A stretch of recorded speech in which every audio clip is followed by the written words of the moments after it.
Reading with your kids. Hey, so great to see you. Come on in.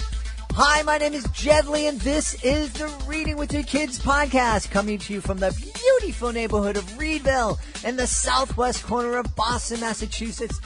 This is a very important episode of the podcast. So many families are discovering that the child is struggling in school. No need to fear. Our guests today, Dr. Raun Melmed and Caroline Bliss-Larson, are here to tell you that there is hope and there are ways for us to support our kids to help them be happy and be successful in school. Before we invite Caroline and Dr. Raun in, I want to let you know something that's going to make me really happy, is that if I get a chance to meet you, we're going to be having a number of live events in the upcoming months, and the first on our calendar is the Orange County Children's Book Festival. It is happening October 6th in Costa Mesa, California. The Orange County Children's Book Festival is the largest children's book fair in North America. Imagine that. It's going to have all sorts of authors. Kobe Bryant is going to be the featured guest on their big stage. I'm going to be performing 2 magic shows at the festival. We'll also have a big Reading with Your Kids exhibitor tent. We're going to have a number of authors joining us. Dennis Matthew, the author of Bello the Cello, said he'll be there. And also our friend Lisa Caprelli, author of Unicorn Jazz. She said she'll be there too. We hope you'll be with us also. Check it out. It's the Orange County Children's Book Festival, October 6th in Costa Mesa, California. Joining us on the line right now. I'm so very, very excited. This is a really, really fun and very, very important book. Our guests tonight are the authors of Marvin's Monster Diary 2 and Lissa, ADHD, Emotion Explosion, But I Triumph Big Time. Please welcome back to the show our friend Dr. Raun Melmed and his co-author Caroline Bliss-Larson. Caroline, Dr. Raun, how are you? Great. Excellent.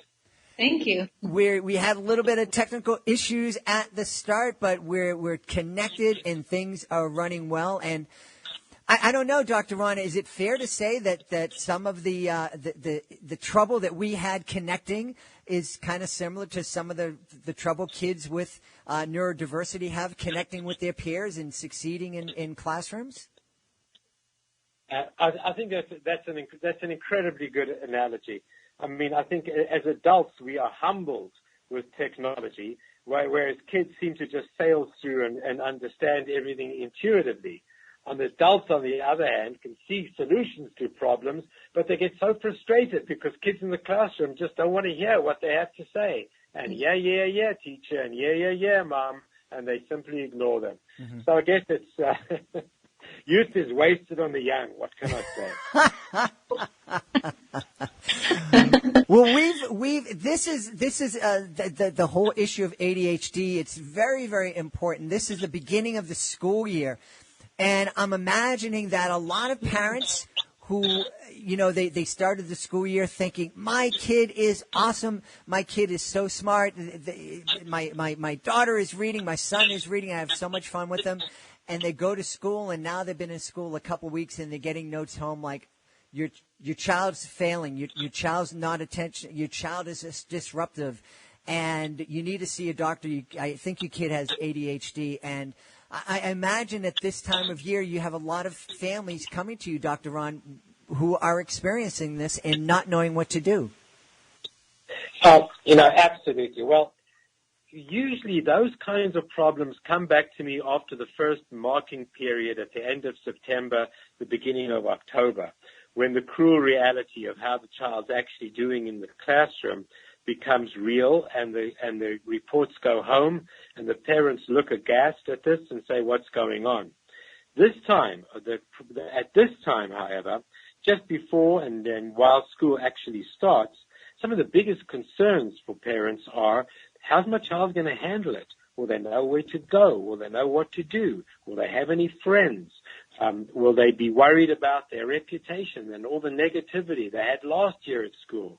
Will they become so anxious that they'll start to say, Mom, I don't really feel like going to school? Or will they come home so angry in the afternoon saying, I hate this. This is not what I want. I want to go back to summer camp. Mm-hmm. Now, I want to ask in a minute, Dr. Raun, I want to ask you to talk to us a little bit about exactly what it is we're talking about when we hear the terms ADHD. But I was wondering, Caroline, when you came to this project to write Marvin's Monster Diary 2 with Dr. Raun, how much of an understanding of ADHD did you have? So Ron's definitely the expert. I came into it more as a creative writer, and kind of relying on Ron's expertise and subject matter expertise. And, honestly, I had sort of a surface level understanding of ADHD. I definitely had, that kind of stereotype of, just the hyper kid who can't sit still in his elementary school class, like kind of image with ADHD. But as I've worked on this book and as I have read the previous books in the series and, I realized like it's a lot more, there's more to it than just, bouncing off the walls. And it's been a really good learning experience, to learn about, just all the complexities of ADHD. Mm-hmm. Dr. Raun, the last time you were on the show, we were talking more about anxiety, but you talked a little bit about ADHD, and you gave me a beautiful analogy, and it was perfect. I'm not going to get it right, but you're here and you can help me with this. But I think it was you said that a kid with ADHD in a typical classroom is like a hunter being expected to succeed on a farm. Am I close? Yes. Yeah, well, there's a lot of truth behind it. Maybe in ancient times, you were either a hunter or you were a gatherer. And if you're a gatherer, you like to stay put and you like to work the land and get up early in the morning and go and plow the fields and watch for the rain and plan carefully. If you were a hunter, however, you weren't just going to stay at home at all. You were going to go out and you were going to be weary of any kind of danger, and you were going to be running, and you were going to be chasing, and you were going to be shooting, and you were going to bring in home the game for the family to eat. It is a completely different kind of lifestyle. Mm-hmm. Now, if you think about it, who are the immigrants who left Europe and who left many of their places and who left Asia and who left Africa and came to this country? Were they the people who were happily on their farms, or were they more the adventurers who wanted to get up and go and see the big wide world and climb into a little boat and sail across some unknown oceans? And you'll quickly see that these were the hunters. And maybe that's the reason I sometimes think there's so much ADHD in America, because of the fact that we're a country of immigrants. And to be an immigrant requires you not to be stead in your ways. Now, in a similar way, the kids in the classroom who do well are the kids who can do their workbooks, who can start at the beginning on top of the page, work down in order to the end of the page, flip it, do the next side of the page, write their name neatly. The kids with ADHD cannot do that. If they write their name, that's a big deal. But then you ask them to go through 20 or 30 examples of the same kind of problem, they might get the first 3 right.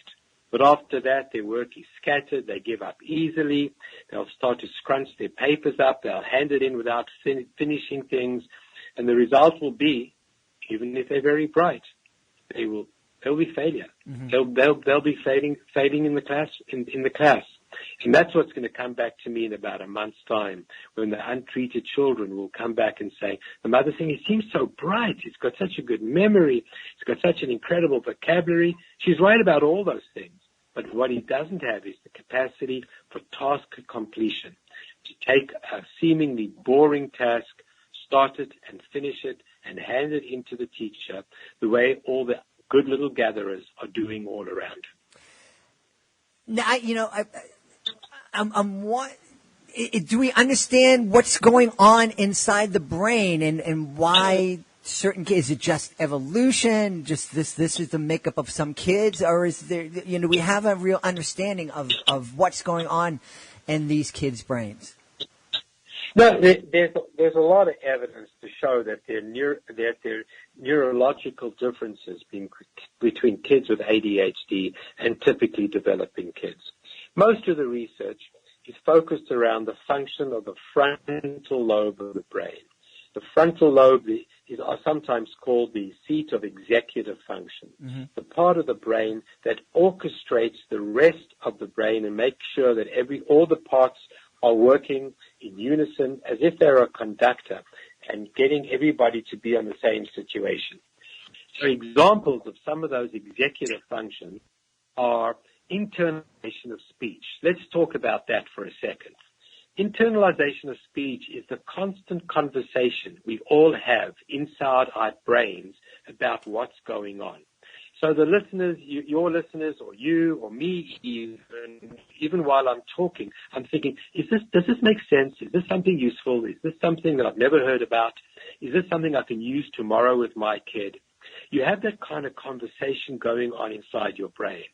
And if you've got a nice linear conversation and you're carrying the discussion through and you're listening carefully, why then you're going to come out of this webinar knowing what it is that we're talking about and you'll be able to repeat it at dinner. If, however, there are 25 different conversations or even 3 conversations going on inside your brain, and you start one conversation, you say, yes, this is a very interesting topic, but hey, look, there's a book on the bookshelf. I wonder what's inside. I don't think I've read that book. Boy, it's dusty. I think I need to do some dusting in this room. I can't find my duster, but let me go to the kitchen. I'm thirsty. I might have a drink of water. Hey, wait a second. What was I doing? Let me get back to that webinar. So that internalization of speech is one of the functions, actually, of the frontal lobe. Now, there's several other interesting executive functions, including the capacity to have a good sense of time, but I can talk about that another time if you like. However, being able to have a conversation about what's going on inside your brain is an incredibly useful situation. So if the teacher's talking out loud and reading you a story, you are listening, you're paying attention, you're picking up on the details, on the feelings, on the emotions, and when it comes time to write your little paragraph about what you thought the story was about, you can write all that down and it's beautiful. The kid with ADHD, with the multiple conversations going on, ask him, what's the story about? And he'll say, well, it's a great story. It's an adventure story. The teacher will say, tell me more. Because teachers always want to know more. They want you to put your thoughts down on paper. That is so difficult for the kids with ADHD. So one of the biggest difficulties they often have is with reading comprehension. Once they start to learn to read, the next step is how to read to learn. But these kids can read a page. They're not even sure what they read. They can study for an hour and not have a clue about what they were studying.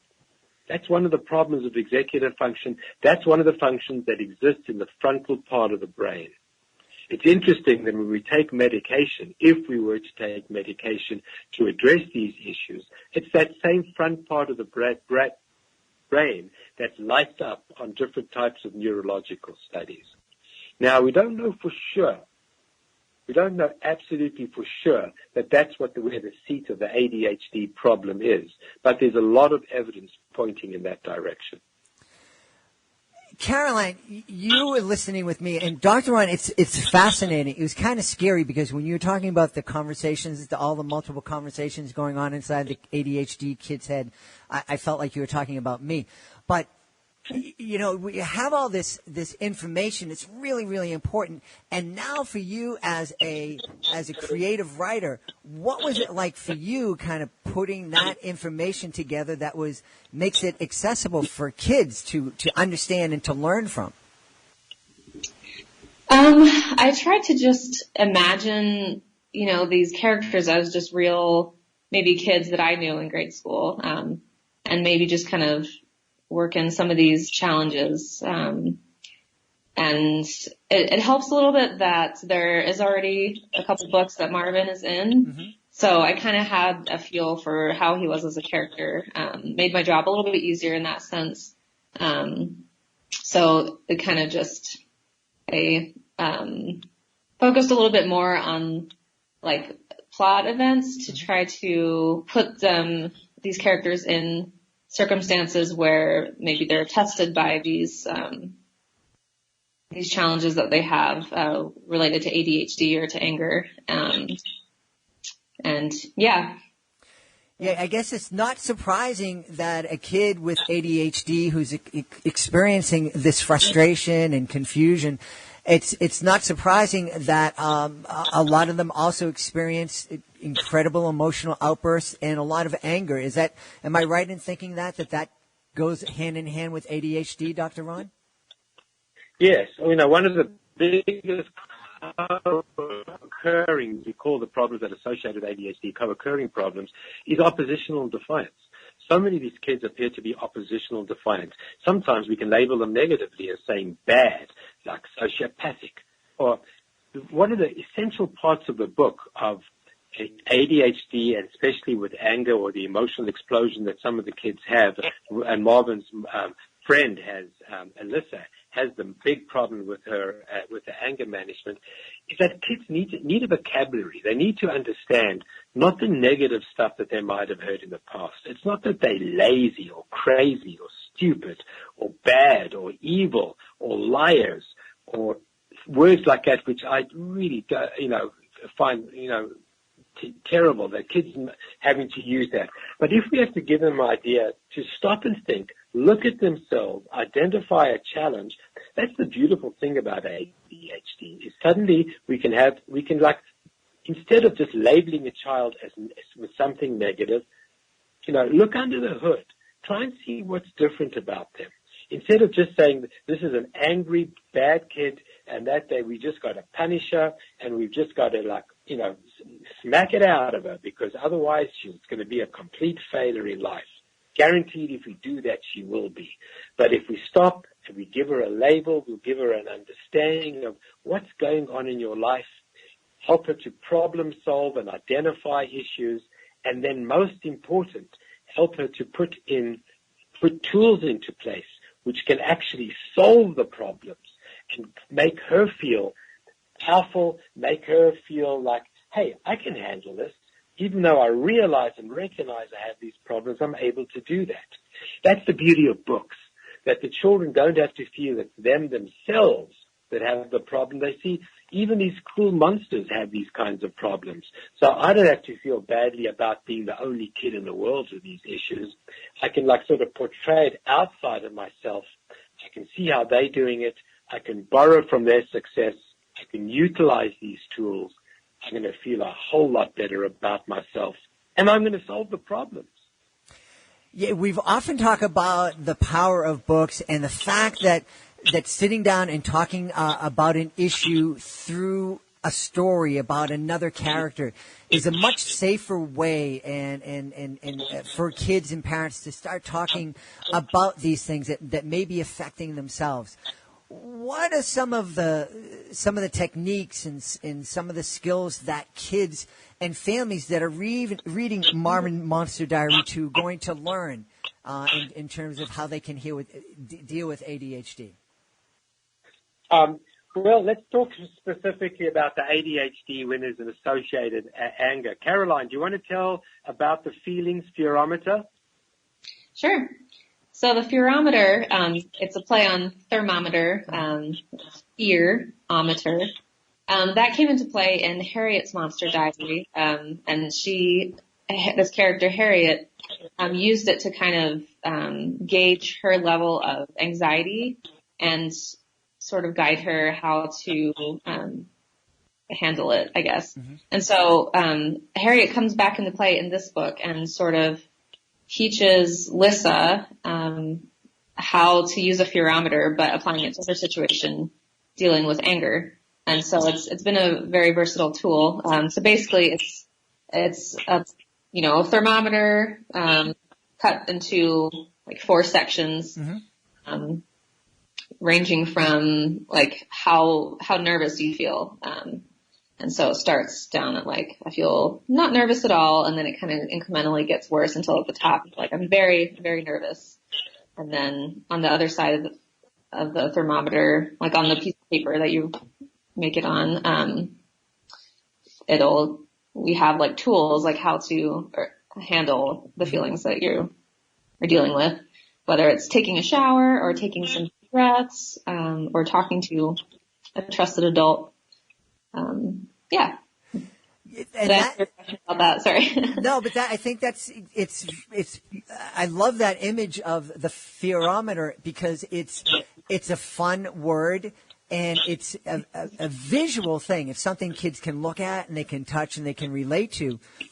And I know in our family, when my son was in middle school and dealing with some of these things, a lot of if he was feeling frustrated or if he was feeling sad or if he was feeling disappointed, he didn't understand all those different emotions. All he felt was something he didn't like.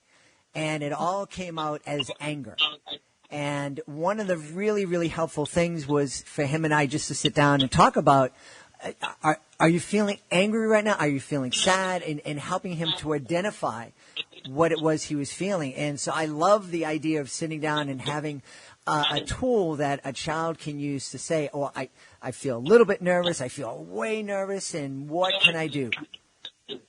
Yeah, and that's something that that if you read the section that Raun writes in the back of each book, the parent and teacher guide, and at the back of our book, it's based on, these spherometers are based on 2 steps, which is I feel and I can. And it's basically what you just described where, help children first identify how they're feeling so that they can figure out what the next step is to handle those. Mm-hmm. And I guess, Dr. Raun, we shouldn't be surprised that some kids have trouble identifying their emotions because I know an awful lot of adults who have a real hard time identifying their emotions. Without question. And the first step to a healthy life, in healthy mental health life, is being able to identify the problem. We know that well from Alcoholics Anonymous. The first step is always to say, hey, I've got a problem. I've got a problem with alcohol.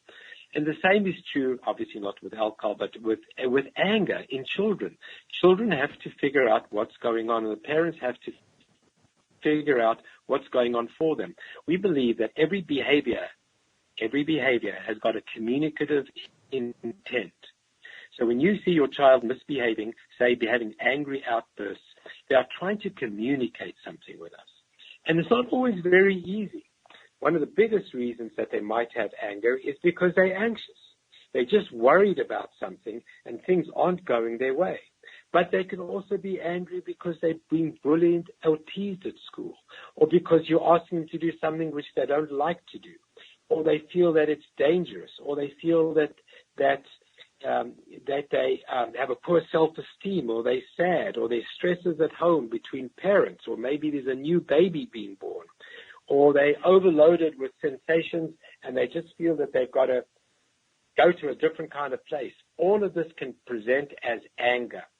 I don't know if you've ever seen, but there's a beautiful picture of what they call the angry iceberg picture. But just imagine a huge iceberg. 1/9 of the iceberg is underwater, of course. Mm-hmm. We see only, 8/9 is underwater. We only see the anger tip, the tip of the iceberg. But underneath is this massive seething group of possible causes for the actual anger. And as parents, it's very helpful if we can stop ourselves and try and analyze our own children's behaviors and instead of just reacting and yelling at them and screaming at them and getting angry ourselves, stopping and thinking and looking at them and saying, why is my child acting like this? What could be precipitating this behavior? And helping your child to actually walk through those processes is very helpful. We can take the next step, just like Caroline was saying after that. Yeah, it's very important for parents to not take this stuff personally. Absolutely. My favorite quote from Khalil Gibran is that our children come through us. They don't come from us. We shouldn't be so prideful to think that we have created this child. We like to take credit sometimes if they're very beautiful and bright children. We don't always like to take credit when they're having major problems. I think it's probably nuts to think that we should take credit in either way. Mm-hmm. Our children come through us. It's nothing personal. It's just the business of child rearing, which I think happens to be one of the most beautiful occupations that anyone can have on the planet. But in that context, if we break down and we start to get angry and we take things personally and we think that our children are putting us down or denigrating us or showing us disrespect, and we collapse under that, we don't stand a chance. Mm-hmm. But if we were to stand back and look at the situation and help our kid understand their behaviors, which firstly means we have to help understand those behaviors, and then come up with the viable solutions in Monster Diary 2 and Lissa, that's the direction we need to move in. I think you're telling me that we need to do what we learned in Monster Diary 1, stop and take time to think, even as parents. Excellent, exactly. I think the whole idea of being a mindful parent is being able to stop and look at your child as if they're a silhouette against the horizon, separate from you, and observe them. That's being a mindful parent when we can do that.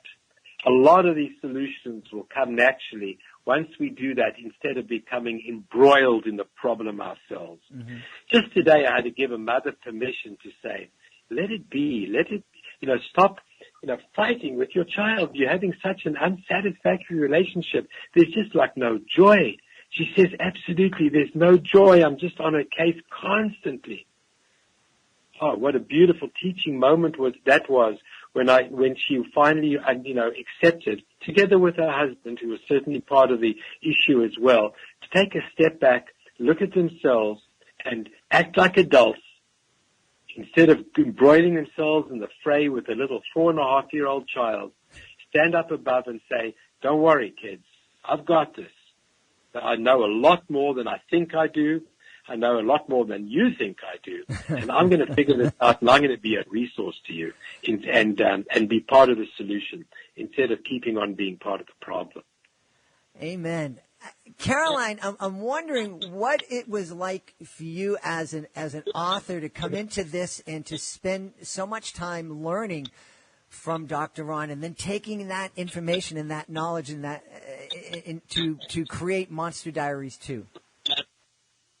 It's been really an interesting experience. So as I was writing Lissa, I realized as I was coming up with her character that I was actually sort of basing her a lot, or at least in some ways I was basing her off of someone I knew growing up. Mm-hmm. And sort of their relationship and sort of like the awkward moments that Marvin and Lissa have as they're trying to navigate, each other's emotional landscapes. I realized I was like drawing on some personal things there. But it was really cool to take these things that like I've learned from working with Raun and from reading the other books in the series and from other research that I'd done aside from that, and putting it, so sort of like taking a step back, thinking about this person that Lissa is loosely based on, and thinking like, oh, maybe this person was going through X, Y, or Z, and I just didn't know because I was a kid and I was kind of, ignorant. I wasn't very aware of like what could have been causing this person's anger. Yeah. So it sounds like you're feeling like I do. It's obviously that Marvin's Monster Diary 2 and Lissa ADHD Emotion Explosion, but I triumph big time. It's a book that families that are dealing with this issue should absolutely sit down and read. It's a book that teachers should read. It's a book that parents should read. But also, it sounds like you agree that this is a book that every kid should read because it will give them a light into a different perspective on some of their peers and hopefully help them develop some empathy. Absolutely. Yeah. I kind of wish I'd had books like this when I was a kid, Mm-hmm. Dr. Raun, before we go now, you've dealt with Monster Diary 1 and anxiety and Monster Diary 2 ADHD. Is there going to be a Monster Diary 3 and 4, and what can we expect to be dealing with in those books? Well, I think, what we're trying to look at are the problems that typical kids have on a day-to-day basis. every kid has problems with anxiety. Every kid has problems with stress and sometimes with anger and sometimes with focusing. So I don't want to think about just narrowing the group, because just like you said, these books are for everyone. These skills are life skills which every one of us at any age would benefit from learning. I think our next foray is, which we've actually already started on, is to look at the whole concept of socialization, to look at how kids make and keep friends. One of the saddest things that any parent has is when they see that their children are not being included on the playground, that they're not getting invited to birthday parties, that they're being shunned for one reason or another.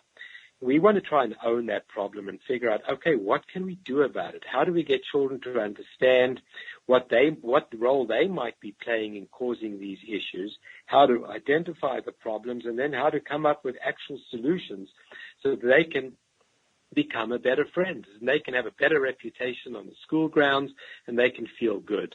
Now, every kid goes to school, and I think at this bus stop, they usually have one prayer in mind. Every single kid will say, Lord, please let me not be embarrassed and humiliated today at school. Mm-hmm. I think that's often a kind of a prayer. Kids might not articulate it in that specific way, but I think any adults can kind of relate to that. None of us like to feel distant, to be excluded. We all want to be accepted. And what we want to write in the next 1 or 2 books are giving children ideas as to what they can do about it, how they should be approaching the problems, how they can feel better about themselves, and how they can make and keep friends. We got lots of ideas about different issues about popularity. We'll probably move on next after that into the whole bullying capacity. Mm-hmm. What do bullies do? What do you do? What do you do on the playground when you see somebody bullying a friend? Do you stand up for yourself? Stand up for your friend?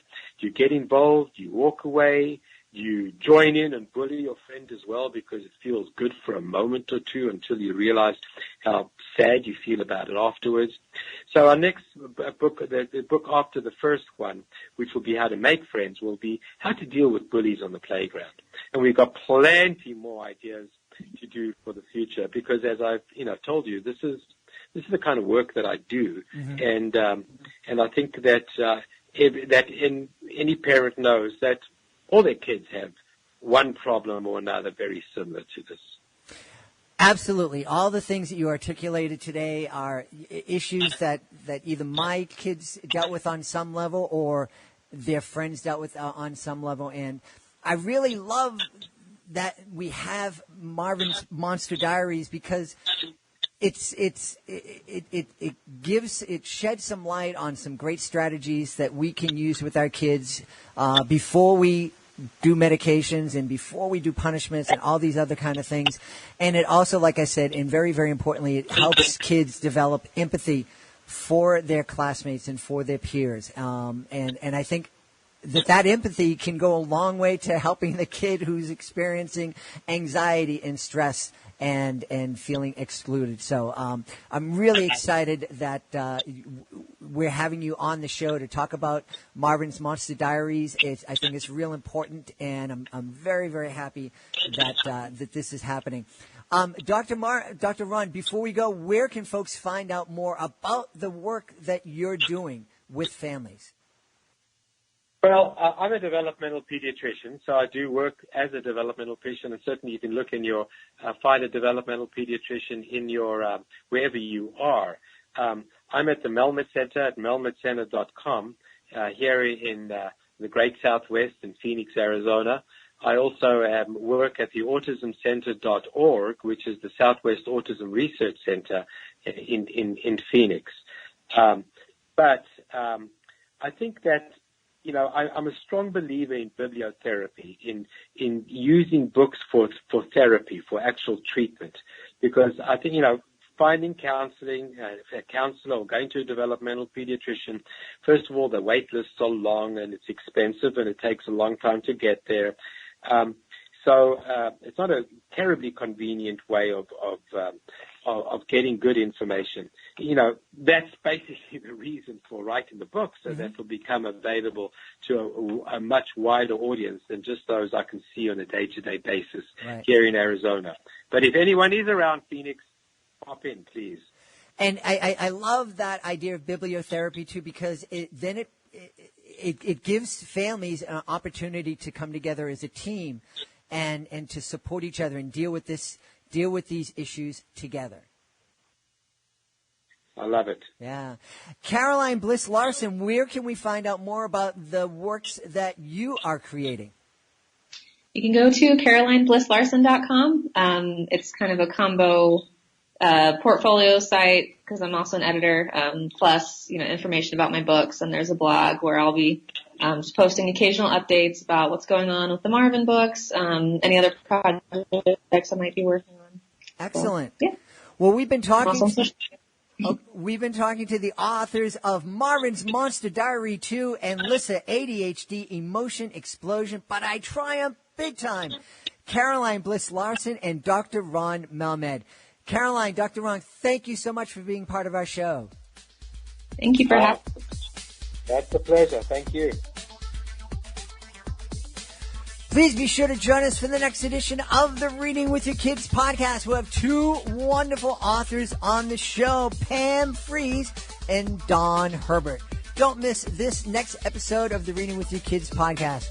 I want to thank the folks who made today's show very, very wonderful. Of course, I want to thank our guest, Dr. Raun Melmed, and his co-author, Caroline Bliss Larson. Please, I think this is a show that people are going to be listening to over and over and over again. I love what Dr. Raun said about bibliotherapy, and I love that idea of a pherometer or pherometer. I think it's going to be very, very helpful for a lot of families, and we're so grateful that they joined us. I want to thank my amazing producer, Fatima Khan. Be sure to check out her blog at the newly renovated readingwithyourkids.com website. I want to thank my beautiful wife for all the support that she gives me, and I want to thank you. Thank you so much for joining us today, and thank you so much for making the world a better place by reading with your kids. I'll be looking for you in the next edition of the Reading with Your Kids podcast.